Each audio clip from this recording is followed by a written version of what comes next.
I want to try to flip this around and approach it from the standpoint that if you do this correctly, your budget should help you so you can spend more money on things you like and enjoy and less money on some things you don't like or don't enjoy as much.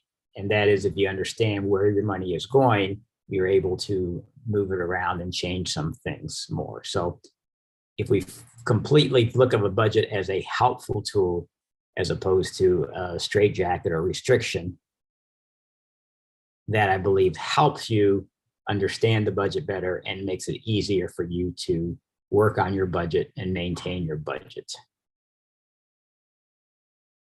The other thing is, to be successful, you need to understand what your money personality is. Now, we're not going to ask everyone what their personality is, but just want you to understand that different people have different personalities in regards to dealing with money.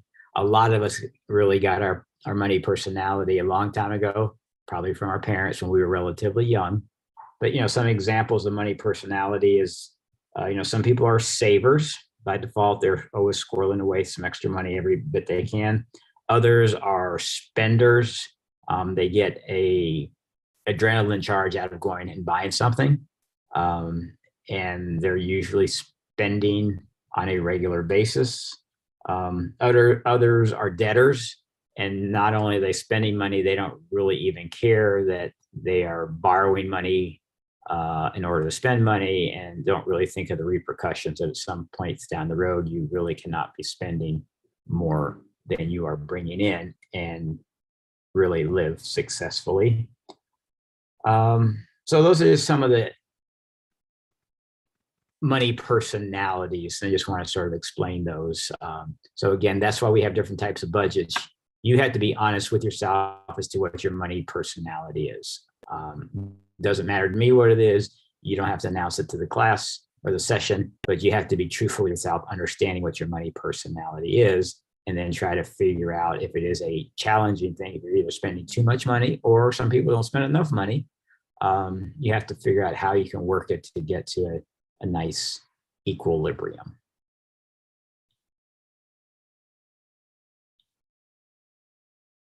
So let's talk about creating a budget.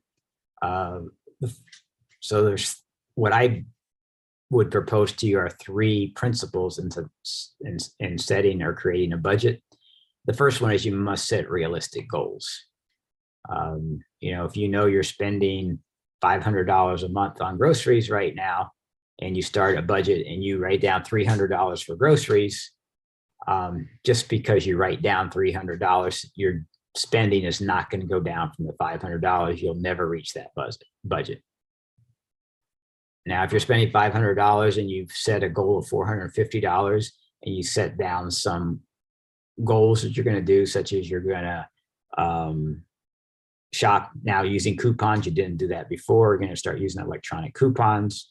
You're going to go to a supermarket that has lower prices, or you're going to stop buying as much at the local convenience store, which is higher prices. You put a plan together, and it is easy to realistically save $50 a month in this example that I gave, moving your budget from $500 to $450. But you do have to set realistic goals. If not, you're really going to blow the budget immediately. And there's really no reason to even think about having a realistic budget. The other thing, if you spend money in the household with somebody else, you need to budget together, or at least understand what the budgeting is. There's lots of different ways you can approach this. You can each have your own group of money and have some joint money, or you can have all your money together. Lots of different angles. And if there's any questions on this, I'll be happy to go into it a little bit further. But everybody has to understand what you're doing and what the goals are of the budget. And then the third thing is you have to decide what your effort level is. If you do things electronically, you can probably spend less than 15 minutes a month working on your budget.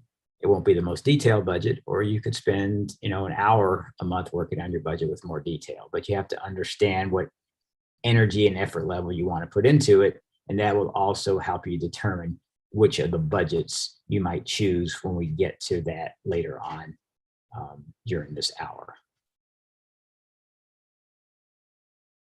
So what you need to know all your income and you need to know your expenses. We're going to talk about that in more detail in the next slide. And then as we talked about before, you really need to know your money personality. You need to understand how you interact with money, how you spend money, how you save money, etc. So let's talk a little bit about the income. So we're going to sort of customize this budget for somebody that's in retirement or about to enter retirement in regards to the next couple of questions, but obviously the budget works for anybody. But really, if you think about it, for most people that are in retirement, there are 5 different types of income that we can probably get. The most common one is having Social Security. Some people are fortunate enough to have a pension. So again, you want to think about all the income sources you have as you want to add those together. Some people have a nest egg or their investment income, and they're drawing from that on a monthly basis, bringing some money in from their investment income. They've gone from saving money in investments to now spending money in retirement. Others may have a part-time job or a gig job, or you're working frequently or infrequently, depending on what's going on. So that's the source of income. And then the final one is one that I call passive income. So that's maybe something like you have some real estate property and you're gaining so many $100s a month from your renters. So just something to think about from that standpoint. So the whole goal of this is to figure out all your income sources. So you want to make sure you don't miss anything. So that's why we talk about the income sources. So then you want to figure out what your income is every month. Mohan, I'm not sure if I pronounced your name right. Mohan Dali, is that correct?